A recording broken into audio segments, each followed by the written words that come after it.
Assalamualaikum warahmatullahi wabarakatuh. Selamat malam semuanya. Ketemu lagi bersama saya Firman Ramdhani di Instagram Live. Nah, ini saya record juga supaya nanti bisa saya publish di YouTube juga, di IGTV atau di podcast. Tapi podcastnya podcast Mind and Brain ya. Buat teman-teman yang suka dengerin podcast, saya buat podcast dari Mind and Brain Indonesia. Itu lumayan banyak sih, belum banyak sih ya, lebih banyak di YouTube ya. Oke, YouTube-nya juga di YouTube Mind and Brain Indonesia. Bisa di search.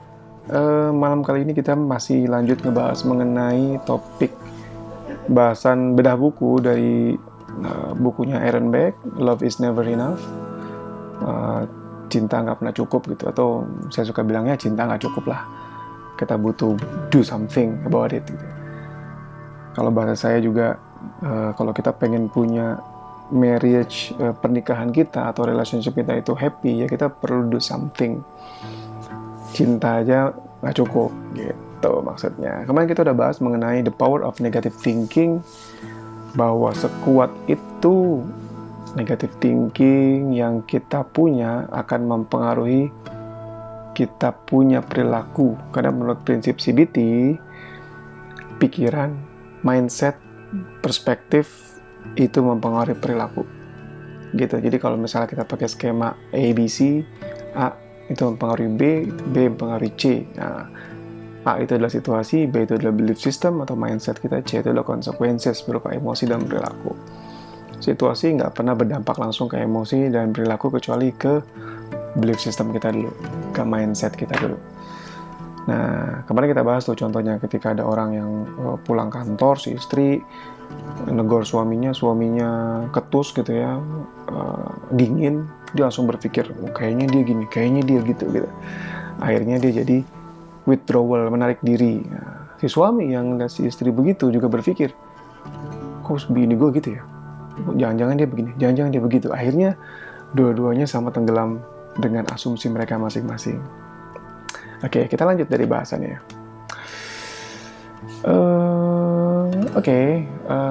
Kita menggunakan cognitive approach yang memang kalau di Aaron Beck itu dulu mereka nyebutnya cognitive therapy ya. Ini buku-buku jadul sebenarnya. Yang Love is Never Enough ini buku jadul. Dulu disebutnya masih cognitive therapy. Saya ada bukunya nggak ya? Oke, ini saya ada bukunya nih. Cognitive Therapy of Depression. Ini buku CBT pertamanya si Aaron Beck. Disebutnya masih cognitive therapy. Sekarang udah disebutnya CBT, Cognitive Behavioral Therapy. Ada perubahan sedikit di penamaan, tapi overall metodenya sama. Jadi si Aaron Beck di bab ini dia mau di subbab ya sebenarnya, masih di bab 1 mau bilang cognitive approach bisa dipakai buat konteks relationship, bisa banget malah. Nih, karena menurut dia couples can counteract the tendency to make such unjustified judgment and to project distorted images of each other. Jadi couples tuh mudah banget punya judgment yang nggak ada landasannya.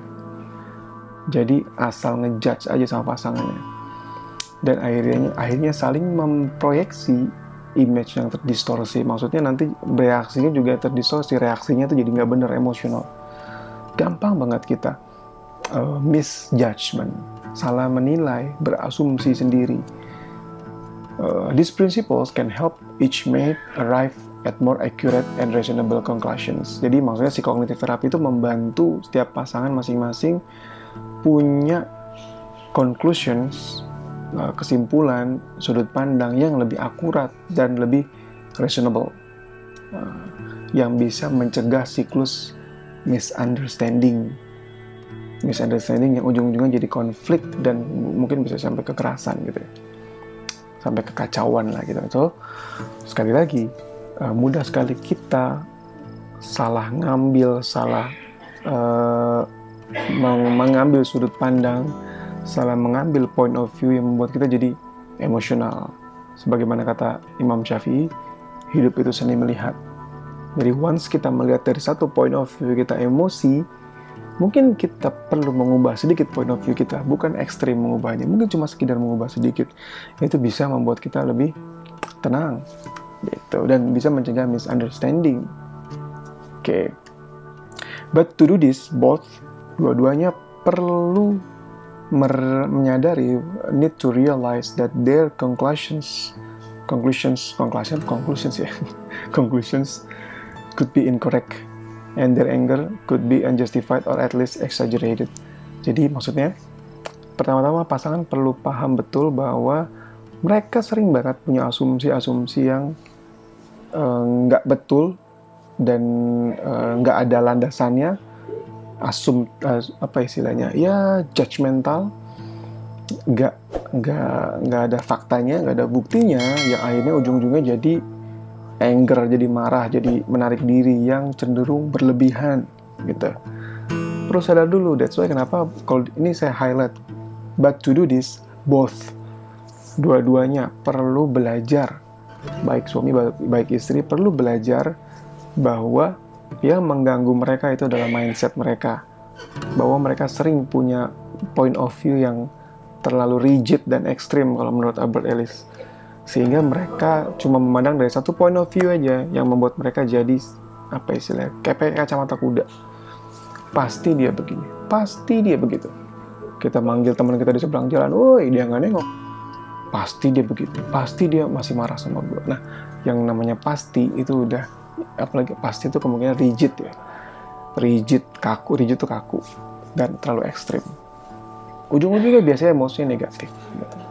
Karena menurut Albert Ellis, salah satu clue salah satu karakteristik pikiran yang lebih rasional, yang lebih tepat gitu, ketika itu fleksibel, nggak rigid sama satu idea, bukan ideas.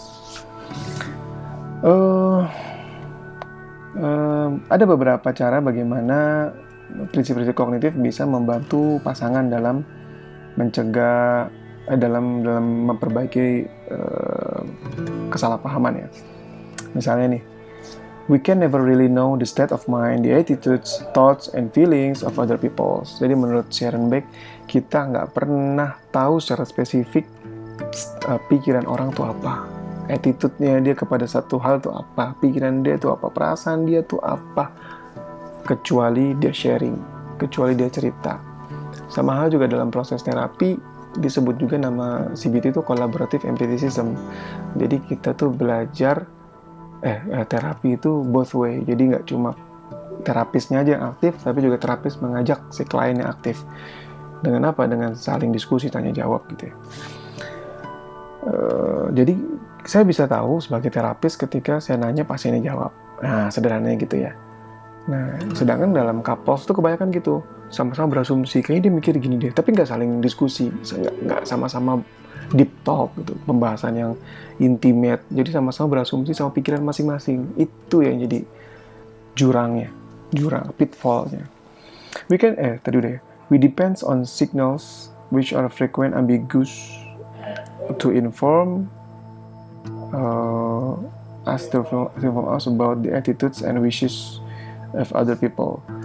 Kita cenderung bergantung dengan sinyal-sinyal yang memang rata-rata sinyal-sinyal itu ambigu. Sinyal-sinyal itu ambigu, nggak clear, nggak exact gitu sinyalnya, yang membuat kita seakan-akan, oh iya nih bener nih, dia punya maksud, dia tuh pasti gini, ide dia tuh gini tuh, pasti dia pengennya tuh ini. Padahal sinyalnya tuh ambigu, tapi somehow kita membuat itu jadi definite. Pasti begitu, pasti gini, gitu ya. Itu yang membuat kita jadi emosi. Padahal ambigu itu kan bisa kemana-mana ya. Ambigu itu apa? Misalnya kita pulang, kamu kita ajak ngobrol, dia diem. Itu ambigu. Dia marah atau dia enggak gitu. Kecuali misalnya gini, kamu diajak ngobrol, tunggu, aku lagi nggak suka diajak ngobrol, aku lagi bete, lagi ada masalah di kantor. Nah, itu kan clear gitu. Tapi kebanyakan kan nggak gitu. Depending on our own state of mind at a particular time, we may be biased in our method of interpreting others people's behavior and how we decode. Jadi kita punya cara berpikir sendiri, dan bisa jadi kita sering bias dalam mengambil menginterpretasi perilaku orang lain. Kita punya sudut pandang sendiri, kita punya point of view sendiri. Jadi misalnya kita punya, misalnya kita terlahir di keluarga suka liburan, misalnya nih contoh ya, semana-mana kita selalu liburan, weekend liburan, liburan sekolah, liburan luar negeri gitu ya. Sedangkan pasangan kita itu homey banget ya, homey, anak rumahan banget. Suatu ketika kita ajak dia liburan, jalan-jalan yuk, terus dia bereaksi, enggak, malas di rumah aja. Itu kita bisa, kok dia nggak peduli sama gue ya, kok dia nggak apa ya, dia nggak care sama yang gue mau ya. Bukan, bisa jadi bukan gak care, karena memang kebiasaan suami ya di rumah gitu, kebiasaan si istri atau kebiasaan pasangan kita tuh di rumah. Jadi kita cenderung memandang situasi itu based on state of mind kita, mindset yang sudah tertanam di dalam pikiran kita, atau disebut juga personal construct. Jadi kita udah punya construct sendiri, so experience yang masuk itu terbias, terfilter, dan yang masuk adalah yang kita bilang sesuai sama apa yang sudah ada di dalam pikiran kita gitu. Lalu the degree to which we believe that we are correct in defining another person's motive and attitude is not related to actual accuracy of our belief. Jadi kadang-kadang ketika kita berpikir bahwa kita percaya nih apa yang kita pikirin itu benar, itu kita pikirin, dia tuh pasti punya ide begini, dia tuh pasti maksudnya tuh begitu gitu. Itu sebenarnya nggak apa istilahnya, nggak ada hubungannya sama akurasi dari pikiran kita. Misalnya gini, kita berpikir bahwa gue ngerasa dia tuh orangnya nggak peka deh. Ketika kita merasa dia nggak peka, belum tentu itu akurat gitu. Belum tentu itu akurat. Even kita merasa banget dia tuh nggak peka gitu, dia tuh rasanya tuh dia terlalu cuek gitu, dia kayaknya nggak sayang. Itu perasaan kita, tapi belum tentu itu akurat. Tetap belum tentu itu akurat. Salah tempat katanya gitu ya. Salah penataan kata tadi gitu ya. It's not related to the actual accuracy of our belief. Jadi belum tentu, sekali lagi, meskipun kita percaya betul kita tuh correct, kita tuh benar dalam mengambil point of view, belum tentu itu akurat. Karena banyak yang begitu. Banyak yang berpikir ketika dia merasa gue tuh ngerasanya gue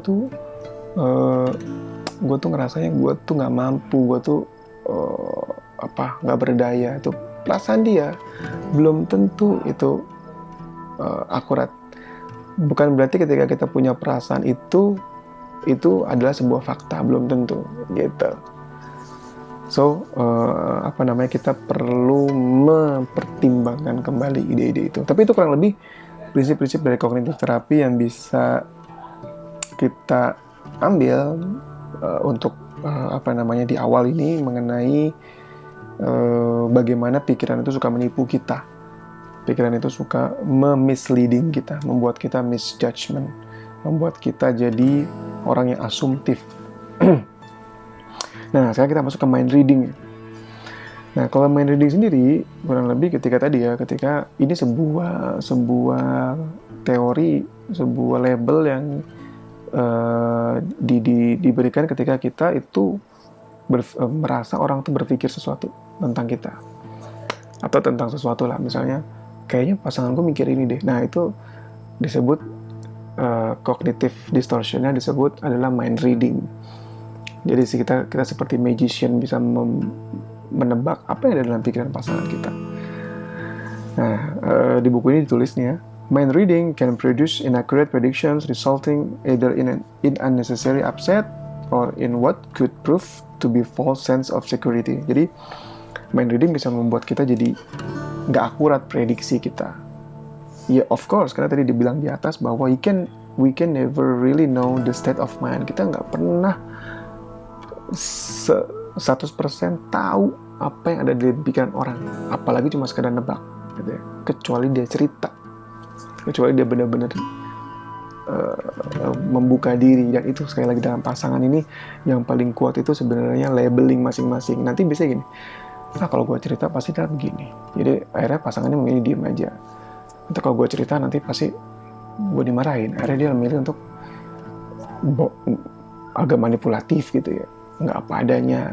Udah terbentuk label duluan. Nanti kalau gue ngomong pasti gini, kalau gini pasti gini. Akhirnya sama-sama saling defensif masing-masing, sehingga ya itu dia, untuk membuka komunikasi yang yang ideal memang agak sulit ketika sudah terbentuk label yang kuat masing-masing. Tapi bisa diubah nggak mas? Bisa banget. Lagi yang tadi, kalau kita udah punya mind reading, kita bisa upset, bisa marah, bisa nggak nyaman, bisa nggak suka, padahal nggak penting gitu, unnecessary kalau menurut dia. Atau kita punya perasaan yang nggak aman secara psikologis, tapi sebenarnya itu alarmnya salah. Sebenarnya fine-fine aja, tapi kita sendiri merasa ada ancaman gitu. Padahal false sense of security, ada semacam false alarm mungkin ya. Lalu bisa menuju pada greater troubles, jadi masalah yang even lebih besar. Oke, bisa menarik diri juga, withdrawing, dan juga bisa memicu reaksi yang kontraproduktif dari pasangan kita. Pasangan kita bisa jadi marah juga, bisa jadi withdrawing juga, bisa jadi merasa alienated, merasa terasingkan mungkin ya, alienated. Nah, this kind of self-fulfilling prophecy is typical of problematic relationship. By misinterpreting the behavior of their partners, people help to bring about what they most want to avoid. Jadi disebut sama si Beck this kind of self-fulfilling prophecy. Apa tuh self-fulfilling prophecy? Jadi self-fulfilling prophecy itu ketika kita mempercayai sesuatu, perilaku kita sama mengikuti apa yang kita percaya. Kita percaya kalau kita bisa jadi perilaku kita mengikuti apa yang kita percaya itu gitu. Terus nanti orang-orang akan bereaksi, merespons perilaku kita dengan memberikan kita kesempatan. Akhirnya beneran kita bisa di bidang itu karena kita punya belief bahwa we can do this gitu misalnya. Itu contoh. Kalau di sini self-fulfilling prophecy-nya itu kaitannya sama mind reading. Jadi ketika kita berpikir, kayaknya suami gue, kalau di sini contohnya ini ya, he must be angry at me, kayaknya dia mau marah sama gue deh. Akhirnya kita jadi menarik diri itu. Kalau di sini contohnya itu, terus kayaknya gue ada yang gue salah, ada yang I must have done something to offend him. Kayaknya gue udah ngelakuin sesuatu yang bikin dia kesel deh. Akhirnya kita jadi bereaksi tadi ya, menarik diri karena kita berpikir kita sudah membuat pasangan kita kesel dan kita takut, kita khawatir nanti makin parah, akhirnya kita menarik diri. Nah justru pasangan kita malah menangkap itu, kalau dari cerita ini, menangkap perilaku kita sebagai sesuatu yang bikin dia gak nyaman, terus malah bikin si pasangan itu kesel. Dan akhirnya malah membuat kita makin yakin, tuh kan bener dia marah sama gua gitu. Jadi itu disebut self-fulfilling prophecy. Self-fulfilling prophecy itu apa ya bahasa Indonesianya? Tadi sempat nyari deh. Ramalan yang terpenuhi dengan sendirinya. Self-fulfilling prophecy. Ramalan yang terpenuhi dengan sendirinya. Arti kita kan mind reading tuh kurang lebih kayak meramal ya. Meramal dia berpikir seperti itu, akhirnya kita bereaksi, punya perilaku yang mengikuti pikiran kita. Perilaku kita direspon sama pasangan kita yang kurang lebih memperkuat ramalan kita gitu ya, kurang lebih kayak siklus tuh, makanya disebut self-fulfilling prophecy gitu ya. Jadi nangkep ya sedistortif apa itu mind reading, khususnya yang kita bahas hari ini, dan juga negative thoughts atau cognitive distortion lain nanti kita bahas mungkin satu-satu. Because what people say and do can be ambiguous or misleading. Bisa sangat ambigu dan bisa misleading, kita bisa salah menangkapnya. It is not always easy to assess just how they feel about us or what their motive might be. Susah banget itu kita memang menilai bagaimana orang itu, perasaan orang tuh ke kita tuh gimana. Tapi dia tuh kelihatannya baik sama kita. Belum tentu dia senang sama kita, ya nggak? Tapi dia bilang kalau dia tuh serius, belum tentu. Bisa jadi dia punya motif-motif lain. Gitu. Mungkin yang sedang dalam relationship bisa sharing kali ya. Dan apalagi kalau kita sebagai individu punya kekhawatiran, ketakutan pengalaman masa lalu, bahwa kita tuh punya fears of rejection, punya ketakutan ditolak atau ditinggalkan atau di reject gitu ya, membuat kita jadi cenderung rentan menginterpretasikan perilaku pasangan kita dengan dari perilaku dia, kita bisa salah interpretasi karena kita sendiri punya ketakutan ditinggalkan, ketakutan kita ditolak gitu. Makanya tadi ketika kita negor pasangan kita, dia tiba-tiba cemberut, nanti kita bisa, aduh, kenapa nih, gue salah apa nih, kita bisa ke situ. Nah, artinya, dan ini fear of rejection ini adalah ya mungkin dibilang pengalaman traumatik mungkin ya, atau pembelajaran kita sepanjang hidup kita. Yes, it is gitu. Ya itu iya gitu. Oke. Kurang lebih itu dah terkait mind reading dan juga bagaimana kognitif terapi, prinsip-prinsip dasarnya bisa menggambarkan kita bagaimana kita bisa memahami, tadi ya kemarin kita bahas, memahami bagaimana pikiran itu bekerja dan bagaimana pikiran itu sometimes itu nggak bekerja, bisa error gitu ya. Gitu, itu terkait mind reading dan juga cognitive approach. Nanti kita bahas lagi terkait yang lain mengenai buku Love is Never Enough. Ini ada 18 bab, kita baru mulai 3-4 halaman kayaknya. Oke, saya tutup dulu yang ada di recording saya, nanti di live kita lanjutkan ya. Terima kasih, semoga bermanfaat. Jangan lupa di follow Instagram, Facebook, YouTube-nya Mind and Brain juga, dan juga di share sebaik-baiknya. Semoga bermanfaat. Wassalamualaikum warahmatullahi wabarakatuh.